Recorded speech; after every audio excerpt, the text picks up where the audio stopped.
नमो नारायण। आइए आज देखते हैं श्री शंकर का राज सम्मान कैसे हुआ। सन्यासियों के आदर करने वाले केरल नरेश ने इस प्रकार अलौकिक चरित्र वाले तथा सेवक जनों की दीनता को काट डालने वाले श्री शंकर को देखने की अभिलाषा से अपने मंत्री को भेजा।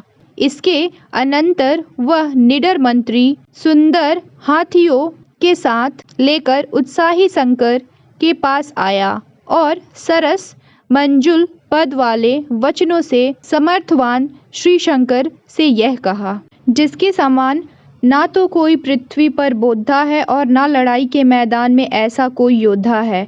ऐसे केरलपति की आज्ञा से तथा मेरे पूर्व पुण्य के संयोग से आज आपके दर्शन हो रहे हैं। चमकने वाले सुनहले कपड़ों से सुशोभित सुंदर तथा सत्य तर्क युक्तियों के द्वारा अन्यवादियों के वचन को खंडित करने वाले पंडित लोग जिसकी सभा में पूजित होकर निवास करते हैं, लड़ाई में सब राजाओं को जीतने वाला, सबके द्वारा वंदित एक नरेश, संसारी लोगों की रक्षा करने वाली आपके पैरों की धूलि को आदर से प्राप्त करे।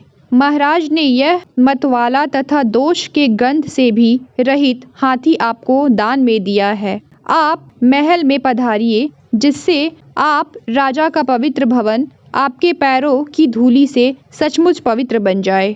इस प्रकार दूत कार्य के संपादन करने वाले, सुंदर वचन बोलने वाले, अत्यंत उदार ऋषियों के द्वारा प्रशंसित मंत्री महोदय को आचार्य शंकर ने क्रम से इस प्रकार उत्तर दिया। मृग चर्म ओढ़ने के लिए है, नियम पूर्वक गुरु की सेवा तथा संध्या वंदन कर्तव्य कर्म है, जिसकी शिक्षा कर्म प्रतिपादक वेद शास्त्र से उन्हें प्राप्त होती है। अपने कर्म को छोड़कर हाथियों के पुरोगामी कुत्सित विषय भोगों से हमें क्या लेना देना है?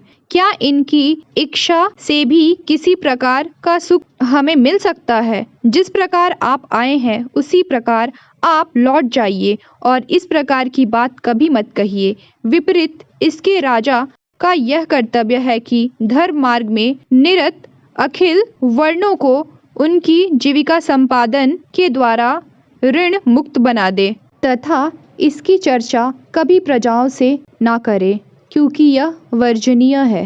इतनी बात सुनकर निष्कलंक मंत्री घर लौट आया तथा श्री शंकर का सब वृतांत सुनकर राजा उस आदरणीय पुरुष के पास स्वयं आए।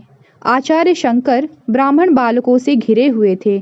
चमकने वाली चंद्रमा की किरणों के समान उनकी जनेऊ प्रकाशमान थी। वे कृष्ण हिरण के चर्म को धारण करते थे, संपूर्ण उचित कर्मों के अनुष्ठान करने वाले थे तथा नवीन मेघ के समान श्याम वस्त्र को धारण करने वाले पूतना के शत्रु कृष्णचंद्र के भाई बलराम को तुलना कर रहे थे। उनका कटी प्रदेश अद्भुत शोभे वाले सोने की तरह चमकने वाले मंज की प्रभा से व्याप्त था। ऐसा जान पड़ता था कि वे पुरातन पुण्य के प्रभाव से व्याप्त होने वाले तथा पक जाने पर पीली होने वाली लताओं से आलंगित कल्प वृक्ष हो। इस प्रकार मुस्कुराते हुए आचार्य शंकर को विस्मित राजा ने अनेक बार प्रणाम किया तथा वर देने के विषय में उन्हें पृथ्वी तल पर ब्रह्मा के समान समझा।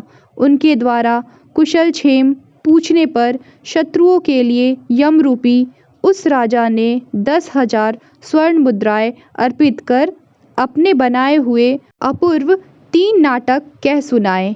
रस से आर्द्र गुण रीति के समन्वित कल्याणकारक संधियों से शोभायमान सुकवियों के मनहरण करने वाले उस नाटकों को संक्षेप में सुनाकर आचार्य ने वर मांगने के लिए कहा। नितांत हृदयगम अमृतधारा के समान मधुर उस वाणी को सुनकर सत्य प्रतिज्ञा वाले उस राजा ने अंजलि बांधकर अपने समान पुत्र पाने की इच्छा प्रकट की। मुनि ने कहा, यह सोना मेरे किसी काम का नहीं है, यह हमारे घर में रहने वाले लोगों को दे डालो। तुम्हारी अभिलाषा शीघ्र फलेगी, सफल मनोरथ होकर घर लौटो। श्री शंकर ने एकांत में राजा के कुल की वृद्धि के लिए संपूर्ण यज्ञों की विधाता परमात्मा की श्रुति प्रसिद्ध पूजा के प्रकार को बतला दिया, जिससे राजा नितांत प्रसन्न हुए।